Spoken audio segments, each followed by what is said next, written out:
শুভ সন্ধিয়া বন্ধু বান্ধৱীসকল মই সবিতাই মোৰ অন্য এটি ভিডিঅ'লৈ আপোনালোক সকলোকে স্বাগতম জনাইছো। আজি শ্ৰীকৃষ্ণ আৰু ৰাধাৰ এক কাল্পনিক কথোপকথন আপোনালোকলৈ আগবঢ়াই আনিছো। প্ৰথমবাৰৰ বাবে পাঠ কৰিম, কৰবাত ভুল ত্ৰুটি হৈ যাব পাৰে, ভুল ত্ৰুটিবিলাক শুধৰাই লৈ যাব বুলি আশা ৰাখি বলকচোন কথোপকথনটি আৰম্ভ কৰো। ৰাধা কৃষ্ণৰ কাল্পনিক কথোপকথন। ৰাধা: সৌৱা চোৱা আঁকা নাই, আজি মোৰ বিৰহ যান্ত্ৰণাৰ মহোৎসৱ হৈছে। আমাৰ অসম্পূৰ্ণ ভালপোৱাক চিৰ উজ্জীৱিত কৰি ৰাখিবলৈ জগতবাসীয়ে যে বিশাল আয়োজন কৰিছে। মোৰ বাবে সন্মান নে অপমান আজিও নুবুজি লুকা নাই। কৃষ্ণ: এয়া তোমাৰ আক্ষেপ নে যাতনা নে আন কিবা ৰাধিকা? ৰাধা: আক্ষেপ? আক্ষেপ কিহৰ বাবে কৰিম কেশৱ? মইতো কোনো ভুল কৰা নাই, আৰু যন্ত্ৰণাত দগ্ধও নহয় মই, কাৰণ তোমাৰ স্মৃতিবোৰে মোক কেতিয়াও নিসংগ হবলৈ দিয়া নাই। এয়াই মোৰ সুখ, আৰু কি লাগে মোক? কৃষ্ণ: তোমাক সুখী যেন লগা নাই ৰাধিকা? ৰাধা: সুখ? নিজৰ ভালপোৱাক আনৰ ওচৰত চিৰকালৰ বাবে গতাই দিয়াৰ সুখ কিমান তুমি কি বুজিবা কানাই? যাৰ প্ৰেমৰ ৰাগীত মতলীয়া হৈ এদিন সমগ্ৰ বৃন্দাবনত জিলিকি আছিলো, তেওঁ স্পৰ্শহীনতাত গন্ধহীন ফুল হৈ পৰি আছো অদূৰত।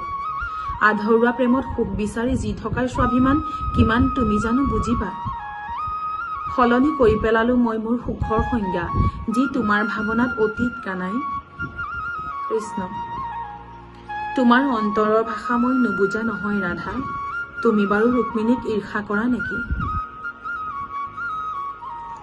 ৰাধা: শুনা কানাই, মই ৰুক্মিণীক ঈৰ্ষা নহয় পুতৌ কৰো। কিয় জানা?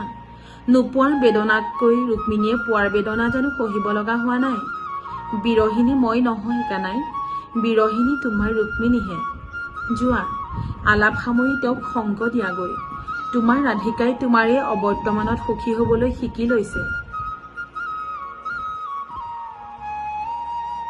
কৃষ্ণ: শুনা মোৰ অভিমানী প্ৰিয়া, যদি মিলনেই ভালপোৱাৰ শেষ পৰিণতি হলহেঁতেন, এই মহাৰাস ৰাধা কৃষ্ণৰ নামত নহৈ কৃষ্ণ ৰুক্মিণীৰ নামত হলহেঁতেন। আৰু আজিও আমাৰ স্মৰণ কিয় হৈ আছে জানানে? জগতে বুজিলে যে অপূৰ্ণতাও যে জীৱনৰ অবিচ্ছেদ্য অংগ। জানা ৰাধা, পাৰ্থিৱ মিলনতকৈ প্ৰকৃত অনুভূতিৰ মিলনহে শ্ৰেষ্ঠ, কাৰণ এই মিলনক কোনো সময় বিচ্ছেদ কৰাব নোৱাৰে।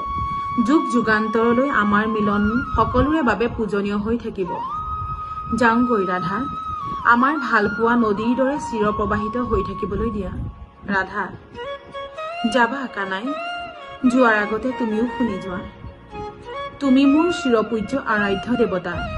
তোমাৰ নামৰ সেন্দুৰ শিৰত আঁকিব নোৱাৰিলেও তোমাৰ নামৰে ভালপোৱাৰ এসোঁতা তেজ চিৰদিন বৈ থাকিব।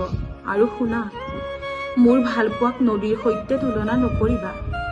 নদী বৈ বৈ সাগৰৰ সতে মিলন হয়, কিন্তু মই এৰা সুতি কানাই, আঁতৰি আহি আজিও নদীৰ সতে সংলগ্ন। যোৱা কানাই, মোৰ অভিমান মোৰ স্বাভিমান মোৰ লগতে থাকক। পোনপ্ৰথমবাৰৰ বাবে আপোনালোকলৈ এই কাল্পনিক কথোপকথনটি মই আগবঢ়ালো। কৰবাত ভুল ত্ৰুটি ৰৈ গৈছে, সেইখিনি আপোনালোকে শুধৰাই ল'ব বুলি আশা ৰাখি আজিলৈ নমস্কাৰ।